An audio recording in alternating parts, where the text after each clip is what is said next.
వారెవ్వ పనిమంతుడు పందిరేస్తే పిల్లితో కదాకి పందిరి మొత్తం కూలబడ్డదట. అగో గట్లనే ఉన్నది గీ కథ గుట్ట.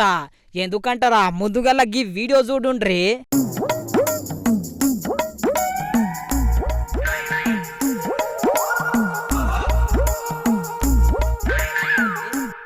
చూసిరు కదా ఎంత చిన్నగా ఉన్నదో ఫుట్పాత్. ఇవతలకెళ్ళి ఒక మనిషి పోతే అవతలకెళ్ళి ఒక మనిషి వస్తే ఇద్దరు గుద్దుకోవాల్సిందే. మళ్ళా గంత చిన్నగా కట్టిండు ఇంజనీరింగ్ షాపు గీ ఫుట్పాత్. ఈ ఫుట్పాత్ జాగం చూస్తుంటే మన ఇండ్లలో ఉండే మెట్లన్న నయము, ఇంకా జర పెద్దగా నన్ను ఉంటది. ఈ ఫుట్పాత్ బ్రిడ్జ్ ఏడున్నది అనుకుంటున్నారు? ముంబైలోని గోఖాలే బ్రిడ్జ్. మొన్ననే 111 కోట్లతోని కట్టిర్రు. ఇంకో 10 కోట్లేసి బ్రిడ్జ్ జర పెద్దగా ఫుట్పాత్ జర పెద్దగా కడితే అయ్యే పోతుండే. జనాలకు ఈ తిప్పలే రాకుండే. ఎన్నిసార్లు కంప్లైంట్ ఇచ్చినా అధికారులు పట్టించుకోలేరంట. ఇంకేమున్నది చెప్పుండ్రి, సోషల్ మీడియాలో పోస్టులు పెట్టి అలా బాధని చెప్పుకుంటున్నారు.